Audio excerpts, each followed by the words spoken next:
de número 4 e versículo 7 da segunda epístola que o apóstolo Paulo escreveu aos irmãos em Corinto. 2 Coríntios, capítulo 4 e versículo de número 7. Pastor Isaac, esse texto, ele é tão simples que ele está dividido em 3 partes. Só eu explicar as 3 partes e eu poderia terminar a mensagem, pastor Washington. 3 partes dele e eu termino. Os irmãos iriam entender perfeitamente o que o texto está dizendo e nós iríamos para casa. Nós poderíamos orar, iríamos para casa e todo mundo ia dizer assim: entendi perfeitamente o que o texto disse. Porque, na verdade, o que nós precisamos fazer é colocar em prática tudo aquilo que ouvimos, tudo aquilo que recebemos. É só isso. Tem gente pedindo até hoje para Deus, para Jesus derramar o Espírito. Derramar o Espírito aonde, quando e para quê? Se ele já foi derramado. No dia de Pentecostes, o Espírito já foi derramado. Ele habita em nós, ele está em nós. Só está faltando essa liberação. Liberar o Espírito que está em nós. Só isso. Então vamos lá. A Bíblia diz, no capítulo 4, versículo 7, 2 Coríntios, quando Paulo está tratando de um ministério sobrenatural, um ministério metafísico, um ministério além da nossa imaginação, ele está falando de ministério sobrenatural. E no versículo 7 ele diz assim: temos, vírgula, porém, vírgula, esse tesouro em vaso de barro, para que a excelência do poder seja de Deus, para que a excelência do poder seja de Deus e não de nós. Então vamos lá. Como eu disse, esse texto, vamos fazer aqui a exegese do texto. Vamos para a hermenêutica do texto. Resumindo aqui 3 minutos. Primeiro, olha aqui, 3 coisas. Temos, porém, esse tesouro. Que tesouro é este? O Evangelho. É o Evangelho de Cristo. O glorioso Evangelho transformador de Cristo. Então, onde você imagina que Deus iria colocar o glorioso Evangelho? Onde Deus iria depositar o glorioso Evangelho? Nos cofres mais sofisticados que o mundo tem? Então, quando Paulo está falando, temos porém este tesouro, ele está falando do glorioso Evangelho de Cristo. Onde foi depositado? Ele diz aqui, em vasos de barro.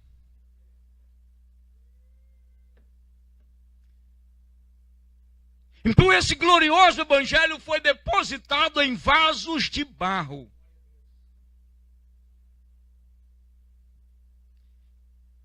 Terceiro, para que a excelência do poder seja de Deus e não de nós.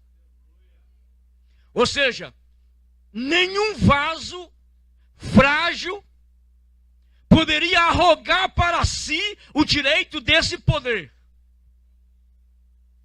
Porque o poder pertence a Deus. E a Bíblia diz que o Senhor Jesus disse: eis que é-me dado todo o poder. Não é um poder institucionalizado pelo homem. Poder que tem limite jurisdicional. É um poder ilimitado. O Senhor governa sobre todos. E principalmente sobre os que o temem. Então, o poder do Evangelho, do glorioso Evangelho, foi depositado em vasos frágeis, em vasos de barro, para que a excelência do poder seja dele, não nosso. O poder pertence a Deus, a nós pertence a autoridade. Deus nos deu autoridade para o pastor pastorear, deu autoridade para que eu pudesse pregar, deu autoridade para você administrar a bênção de Deus na tua casa, mas o poder pertence a Deus. Ficaria bem explicado isso? Poderia terminar o culto agora? Ou vocês querem ouvir mais um pouco a palavra? Glória a Deus. Queridos, eu gostaria muito de falar sobre 7 características de um vaso, mas eu sei que o tempo não vai me permitir.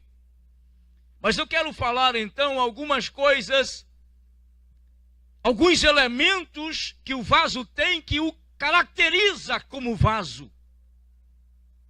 A primeira coisa que nós encontramos é o material do vaso. É interessante, eu estava dando uma lida, e é interessante a relação que Deus tem com o barro. Já pensou nisso? Já leu isso? A relação que Deus tem com o barro. Se você for verificar, desde lá de Gênesis até lá em Apocalipse, a relação de Deus com o barro é muito grande. Então a primeira coisa que caracteriza um vaso é o seu material. O oleiro, ao pegar um vaso, ele já sabe se o barro que foi utilizado para a fabricação desse vaso é bom ou ruim.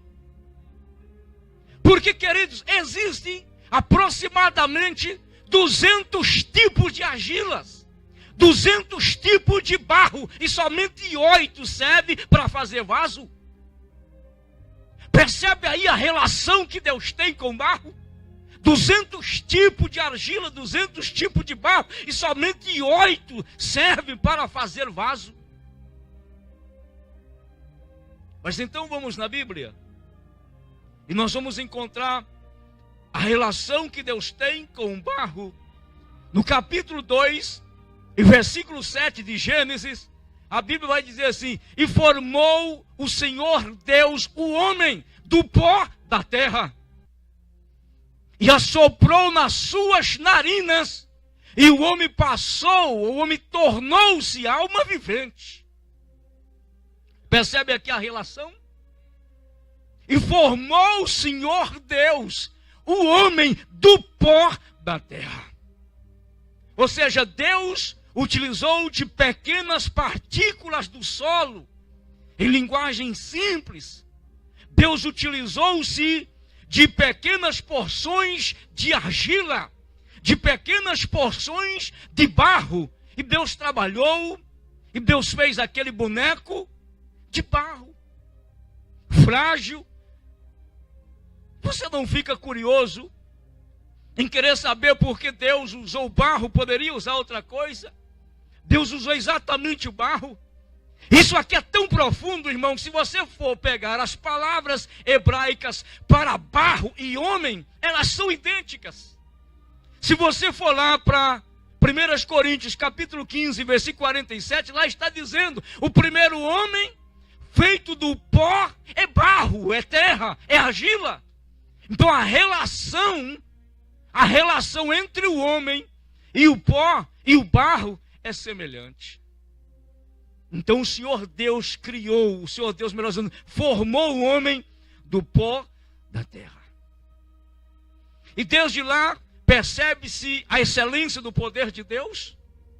E depois do homem sido criado no projeto de Deus, porque isso aqui é importante você verificar. No capítulo 1, Deus cria. No capítulo 2, Deus dá o detalhe da sua criação. Então você percebe que no capítulo 1 Deus cria o homem. Por isso muitas pessoas fazem confusão. Algumas pessoas já me perguntaram: pastor, mas me explica uma coisa. Aqui no capítulo 1 a Bíblia está dizendo que Deus criou. No capítulo 2 está dizendo que Deus formou. Irmão, Deus é muito didático, porque Deus está tratando com seres humanos. Queridos, alguém aqui já viu Deus na sua essência? A Bíblia diz que na sua essência ninguém nunca viu a Deus. Então todas as vezes que se fala em Deus, para entendermos a Deus, para podermos vislumbrar mais ou menos quem é Deus, a gente precisa olhar para um ser humano.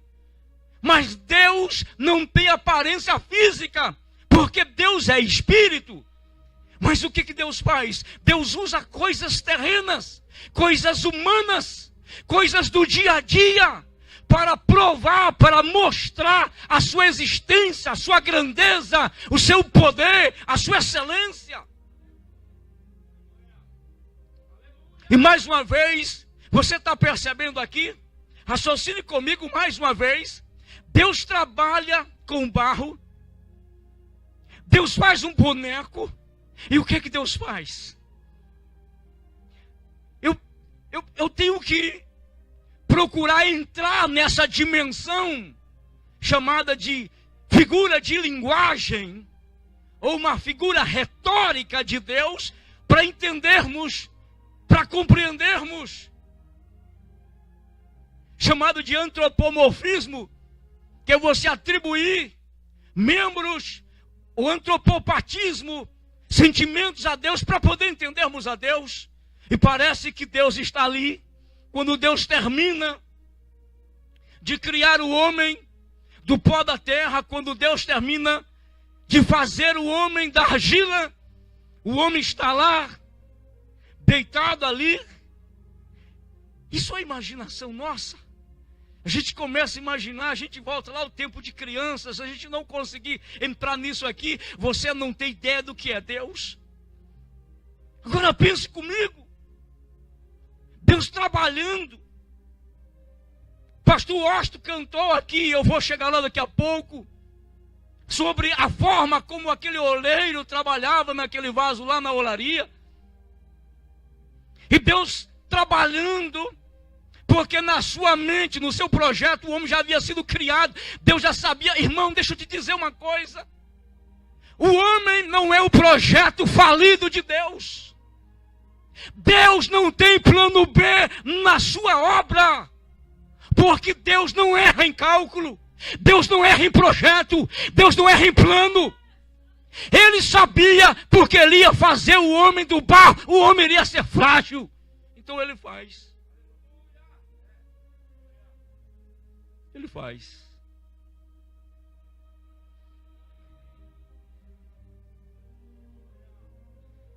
Lá está o homem. Prontinho. Feito. Só que está estático. Vazio. Sem vida. Sem história. Sem perspectiva. Sem existência. E carinhosamente. O que Deus faz? Ele precisa primeiro se curvar. Deus se curva. Até hoje a Bíblia diz que Deus se curva no céu. Ele se abaixa, até porque acima de Deus não existe absolutamente mais nada. Deus agora se abaixa. Parece que Deus agora nivela ao ser humano, para que o ser humano possa entender a sua grandeza, o seu poder. Deus se iguala. Pastor, mas isso é heresia. Heresia deixa de provar. Heresia deixa de provar. A Bíblia diz que no princípio era o Verbo. E o Verbo estava com Deus e o Verbo era Deus. E o que é que Deus fez? O que é que esse Verbo fez? E o Verbo se fez carne e habitou entre nós. Então Deus desceu ao nosso nível. Deus desceu ao nosso tamanho, a nossa pequenez, a nossa fragilidade, para que hoje nós pudéssemos dizer: eu conheço a Deus. Eu conheço a Deus. Eu conheço a Deus. Conheço porque Ele se igualou a mim. Conheço porque Ele se tornou ser humano. Conheço porque Ele nasceu de uma mulher. Conheço porque Ele se tornou vaso. Conhece porque Ele desceu aqui. Vaso de barro, frágil. E Deus faz assim.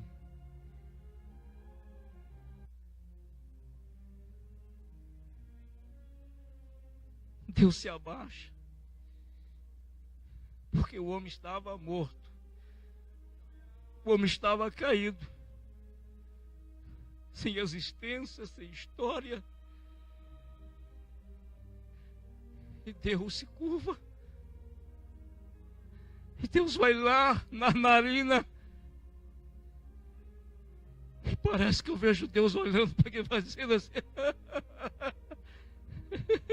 eu vou colocar algo dentro de você que se o mundo soubesse que é, eu vou colocar algo dentro de você, algo glorioso. E a Bíblia diz que Deus faz assim, ó,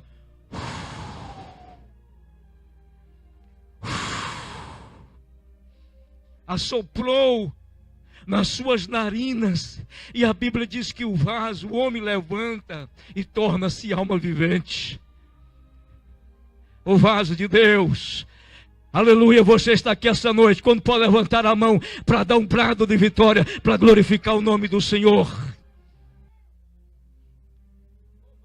Aqui nós vemos a relação entre Deus e o barro, entre Deus e o vaso.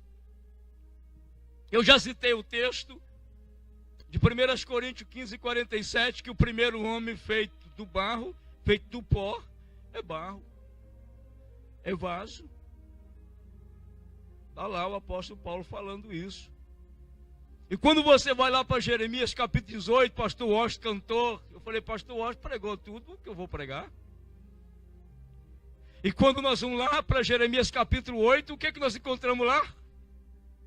O Senhor dizendo, Jeremias, desce a casa do oleiro que lá eu vou falar contigo. Por quê? Porque o homem ali, irmão, já não queria mais ser vaso. O homem ali já não queria ser mais barro. O homem ali achava que era alguma coisa. E Deus queria mostrar para ele mais uma vez, você é barro. E a Bíblia diz que ele desce a casa do oleiro. E lá na olaria, ele vê um oleiro trabalhando no vaso. Esses irmãos já viram como que faz o vaso antigamente? 2 pedras, uma embaixo e uma em cima. E ele ia passando o pé como um pedal de bicicleta. A roda de baixo girava e girava de cima. E ele olhando. E o oleiro trabalhando no vaso. De repente, a Bíblia diz que aquele vaso que ele estava trabalhando estragou, quebrou em suas mãos. E ele pegou aquele barro, ele amassou e começou a fazer outro. E ele diz, não poderia fazer eu da mesma forma que faço a esse vaso toda a casa de Israel? O que a Bíblia está dizendo? Deus não é capaz de mudar a nossa história. Deus não é capaz de cumprir a palavra que Ele já ministrou sobre a nossa vida. Deus não é capaz de cumprir, por quê? Porque a circunstância não permite. Querido, Deus não é um político bem intencionado, escute isso aqui. Deus não é um político bem intencionado que nas campanhas eleitorais prometem, mas quando ganha não consegue cumprir, porque não tem verba, porque tem muita gente trabalhando o contrário. Ei, o céu não está em crise. Amém? Você tem coragem de olhar para o seu irmão, abugalhar aquele olhão assim bem grande que você puder e dizer para ele assim, o céu não está em crise.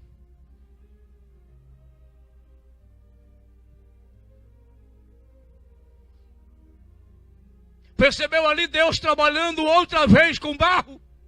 Deus trabalhando outra vez com vaso? Depois eu quero falar um negócio para vocês aqui, irmão, que coisa extraordinária, eu já chego lá. Então Deus acaba criando.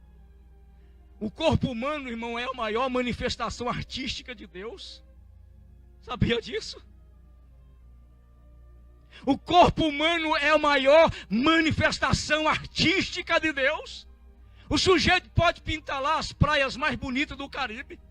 Pode pintar lá as cataratas do Iguaçu. Mas quando Deus olha para o corpo do ser humano, Ele olha e diz, eis a minha obra-prima.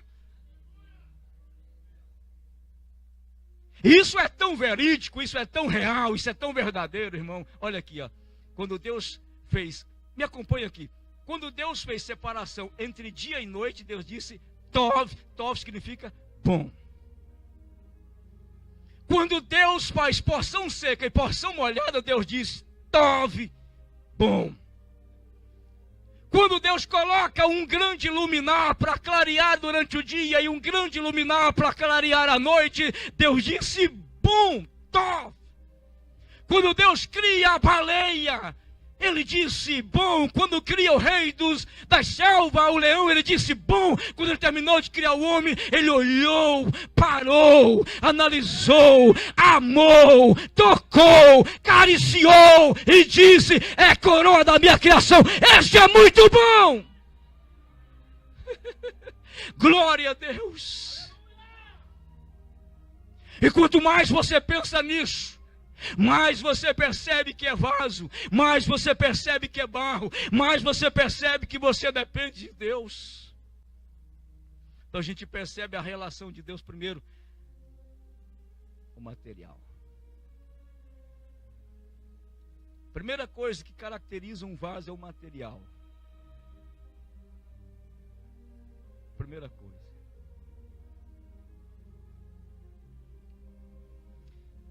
Tem um versículo aqui. Em Salmo capítulo 8, em versículo 4, que diz assim: quem é o homem? Quem é o homem para que dele se lembre? E o filho de Adão. E o filho de Adão para que o visite. Deus está falando de que aqui, irmão? Quando ele usa a palavra Adão, a palavra homem, ele está falando do barro. O salmista está estupefato com o cuidado que Deus tem com o ser humano, a ponto de dizer: quem é o homem? Quem é o homem para que deles te lembra? E o filho de Adão, e o filho de Adão para que o visite. Se fosse depender, irmão, se fosse depender da nossa vida de santidade, Deus não nos visitaria.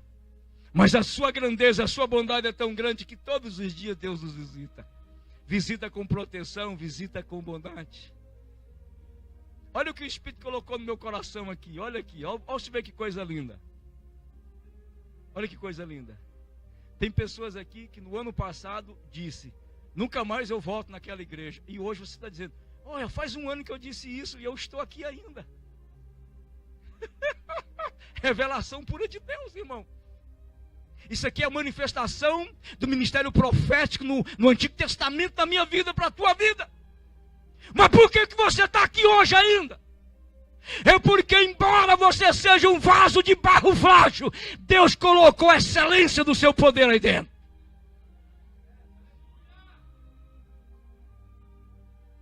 Quem é o homem? Então nós temos primeiro material. Vou correr aqui. Primeiro material. Gente, é muita coisa. São 7, mas aqui, ó, tá chegando minha hora, acho que eu vou pular por último.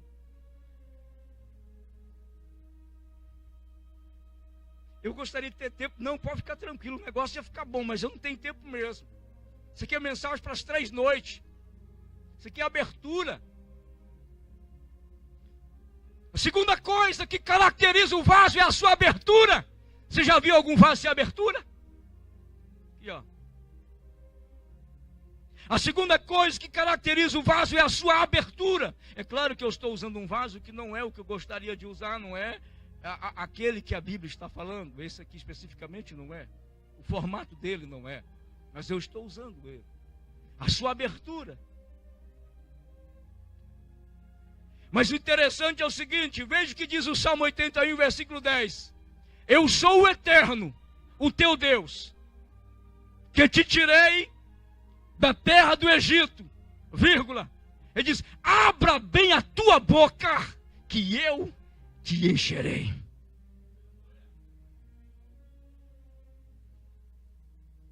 Deus está buscando uma geração, Deus está buscando um povo que abra a boca e fale a palavra que Ele já colocou dentro das nossas vidas. Uma geração que revolucione, uma geração que mude a história. Meu irmão, eu não vou economizar a palavra. Meu sobrinho ligou para mim e disse: tio, eu estou preocupado com o Brasil. Porque apareceu agora no Brasil os chamados desigrejados. Pessoas tão feridas, machucadas, arrebentadas, que não querem saber mais de igrejas. Quando eu vim do Brasil para cá, no meu escritório, eu tinha duas formas de atendimento. Eu atendia a parte jurídica e eu atendia também a parte psicológica. Você não faz ideia a quantidade de crentes que estão marcando sessões com psicólogo. E sabe qual é o motivo disso? As pessoas não querem mais saber de templo. As pessoas não querem mais saber de igrejas. Mas por quê? Porque está faltando aqui esses vasos que o Senhor diz: eu sou o eterno, eu sou o vosso Deus, que vos tirei do mundo. Abra bem a tua boca e eu vou te encher, para tu contaminar essa geração. Irmão, aonde eu passo eu sempre digo, eu sou de falar pouco, mas eu digo, pelo menos imite as minhas atitudes. Já é uma boa coisa, porque às vezes eu não sou de falar muito. E é isso que Deus está dizendo aqui: abra bem a tua boca que eu vou encher. Quando chegar alguém, é como o velhinho que falou comigo: pastor, alguém chegou para mim e disse: eu não vou na tua igreja, porque eu conheço um monte de pessoas lá, e eu não gostaria de ser como eles. E ele abriu a boca, olhou para ele e disse: se você não vai por causa deles, vá por minha causa, eu sou um exemplo. É isso que a Bíblia está dizendo aqui. Abertura.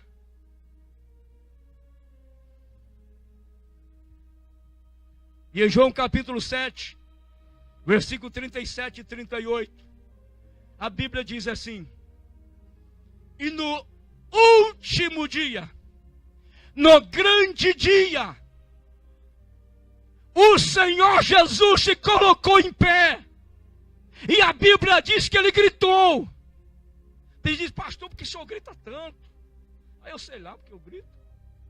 Porque o senhor grita tanto? Jesus se colocou em pé e exclamou bem alto. No grego eu provo isso.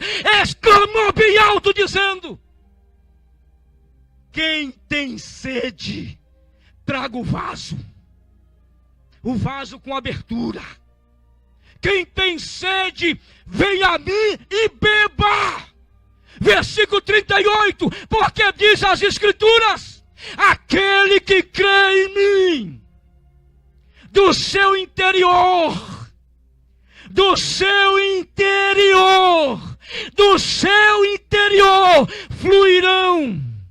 fluirão. O que está fluindo aí dentro de você, meu irmão? Meu Deus. Meu Deus.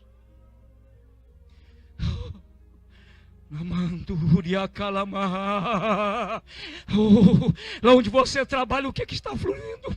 Às vezes, pastor, alguém fala alguma coisa para mim, eu não sei o que falar, pastora, eu baixo a cabeça. Esses dias, domingo passado, eu fui sair com minha esposa, depois até a pastora Mara, a gente estava indo no shopping ali, me comprei esse terno bonito aqui, glória a Deus, estava indo lá, e quando ela chegou, eu estava chorando dentro do carro, porque as palavras de alguém, ela ainda estava audível no meu ouvido. Ah, irmão, você não pode falar muita coisa, mas escute amanhã, você vai ver o resultado será tremendo. Abre bem a tua boca. O que está saindo da tua boca? O que está saindo da tua boca? O que está saindo do teu interior? O que é que tem dentro?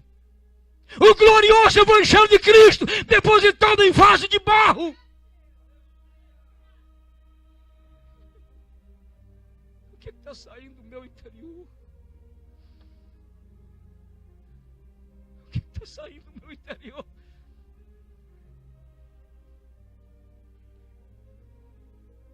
Só para você ter ideia como era tremendo, irmão. Festa do Pentecoste, durante 7 dias, eles traziam um vaso com água e colocavam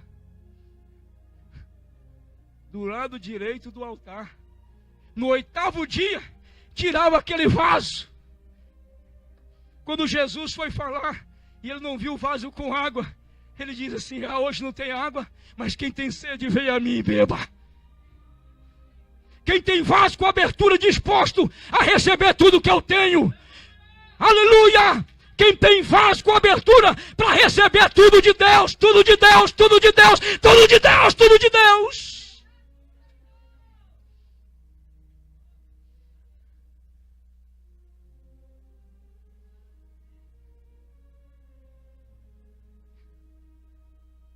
Ei.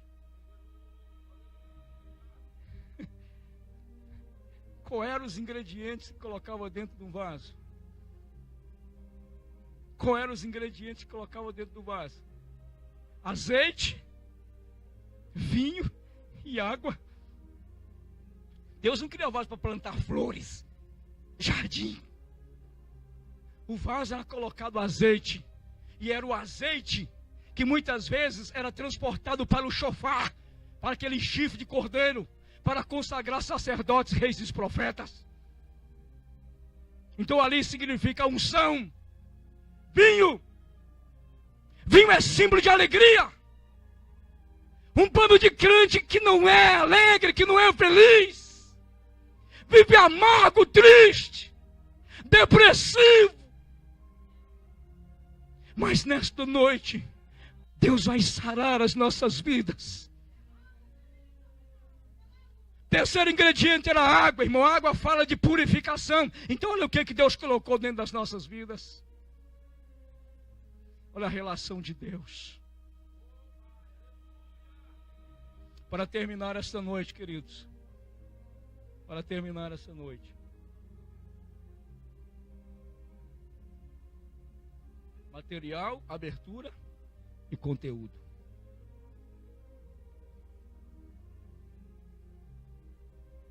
Mateus 12, 34. A Bíblia diz: a boca fala. A boca fala, porque o coração está cheio. Amém? Glória a Deus. Se a boca está cheia de aleluia, a gente dá um aleluia. Se a boca está cheia de glória a Deus, você dá um glória a Deus. Se a boca está cheia de desgraça, solta uma desgraça. As pessoas fazem isso. Fala cada palavrão, cada nome.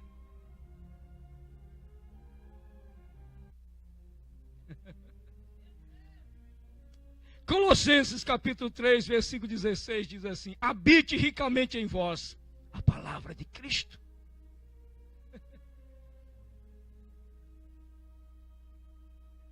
E para concluirmos, Efésios capítulo 5, versículo de número 18. E não vos embriagueis com vinho em que há contenda, mas enchei-vos do Espírito Santo. Não vos embriagueis com vinho em que há contenda, mas enchei-vos do Espírito Santo. Queridos, deixa eu dizer uma coisa para você aqui. Mais o água perdendo minha voz.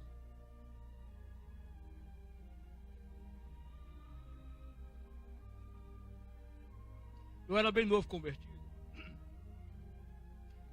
E estava passando por algumas tribulações bem grandes. Eu vou terminar.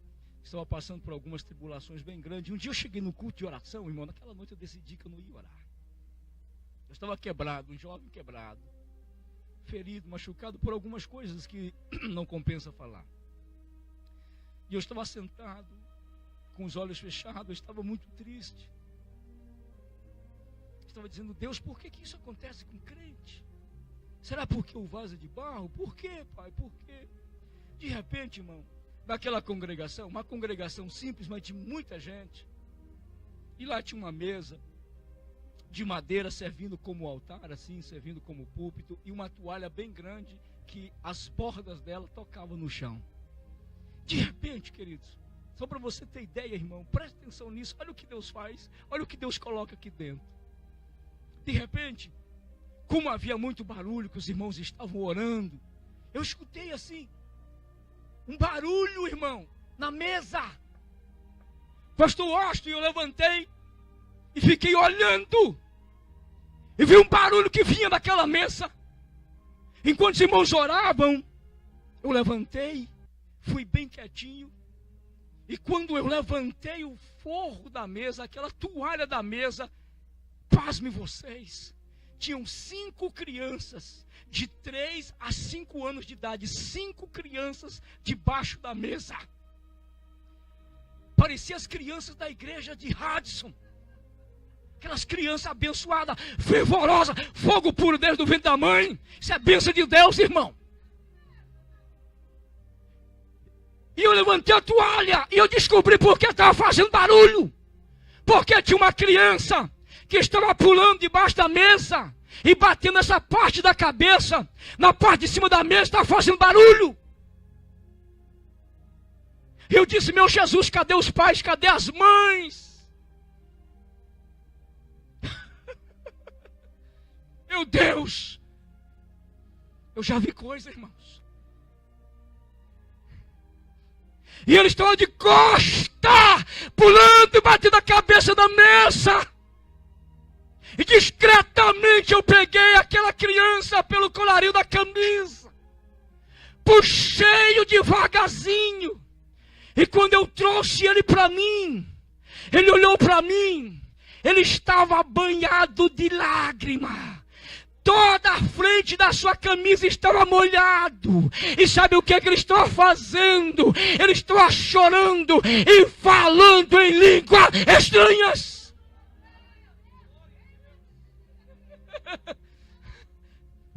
E ele olhou para mim, pastor Isaac.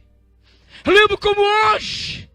Menininho dos 4 anos, o moreninho, frágil, levantou o dedo, colocou na ponta do meu nariz e disse assim para mim: eu sou o Senhor teu Deus, te chamei, te constituí como ministro da tua palavra, e o mundo conhecerá a mim através da tua palavra. E aonde eu estou hoje, ministrando aqui a palavra de Deus, Deus é Senhor absoluto.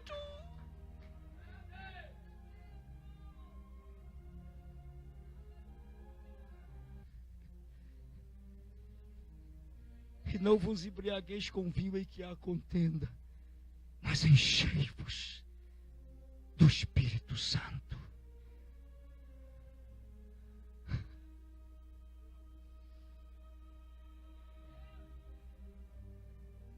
Atos capítulo 2, versículo 1. No dia de Pentecoste, estavam todos reunidos no mesmo lugar. De repente um vento impetuoso e veemente encheu a casa, e todos foram cheios do Espírito Santo, e uns viam o outro falando em línguas estranhas. Atos capítulo 1 e versículo 8. Mas recebereis poder ao descer sobre vós o meu Espírito. Para você pegar, vou passar só rapidinho. Terceiro, característica do vaso, o conteúdo. Irmão, eu ia falar sobre a alça do vaso. Você não tem ideia do que nós tiramos aqui, da alça do vaso. Porque tem muita gente que Deus não consegue trabalhar na vida dele, que ele escorrega igual baga ensaboado.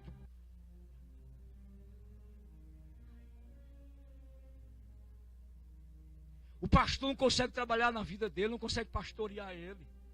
Deus não consegue pastorear ele. Ele não tem alça para Deus segurar. Veja esses vasos aqui, nenhum serviu. Não tem alça, não tem como segurar. Irmão, isso aqui é profundo, nós não temos tempo não. Depois eu ia falar sobre o fundo do vaso. Isso é profundo, o fundo do vaso. O que determina a estabilidade do crente é o quê? É a forma como ele está firme. Mas não posso falar sobre isso. E para nós encerrarmos, eu quero falar sobre o selo de qualidade do vaso.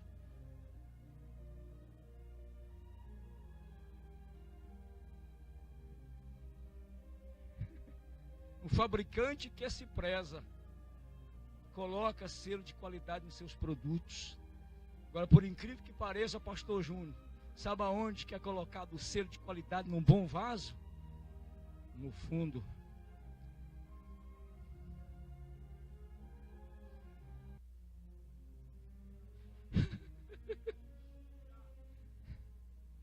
Eu só posso encher as talhas d'água com a palavra, transformar água em vinho, só Ele pode, porque o poder é dele.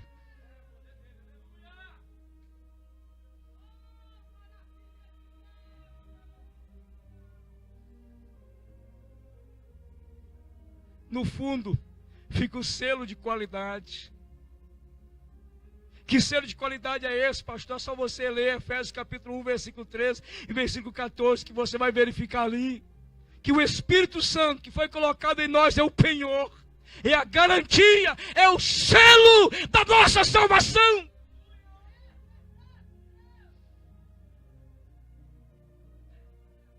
É o selo, você foi selado. Cutuca o irmão aí, por favor, cutuca ele. Primeiro diga, acorda, irmão. Ainda é quinta-feira. Cutuca ele. Fala, dá um sorriso aí pra mim. Aí ele vai dizer, meu irmão, eu tô sem dente, tô banguelo, não tem problema não. Você é bonito assim mesmo, pode dar um sorriso assim, sem dente, mesmo banguelão assim. Dá um sorriso aí, aí você olha pra ele e diz, você foi selado.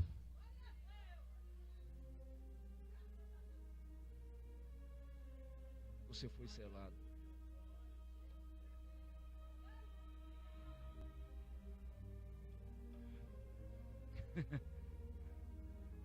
Irmãos, o meu anel de formatura de bacharel em teologia que eu fiz quando eu concluía em 2004, só vivia na Caixa Econômica, penhorado. Graças a Deus é tão bom que naquela época as vacas magras passou lá por casa. O camarada que era responsável pelo setor de penhora, a me via ali, eu já tornei cliente bom dele. Ele nem usava aquele óculos, sabe aquele óculos estranho que se coloca aqui, dá uma olhada assim, analisa para falar o preço da joia. Nem analisava mais, já sabia o preço. Eu ia lá, deixava o meu anel e pegava o dinheiro. O anel era garantia. Sabe qual é a garantia da tua ida para lá?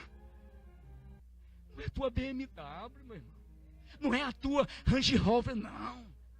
Não é a tua conta cheia de dólar aqui no Brasil, não. Porque esse carro, essa lata velha que bate no poste, que pega fogo, isso não vai para o céu, não. Sabe o que vai para lá? É esse corpo transformado. E o Espírito Santo é o penhor, é a garantia que nós chegaremos lá. Porque Ele sabe que somos vasos de barro frágeis. Então a garantia está lá. Amém? Vamos ficar em pé, queridos, por favor. Já passei do horário,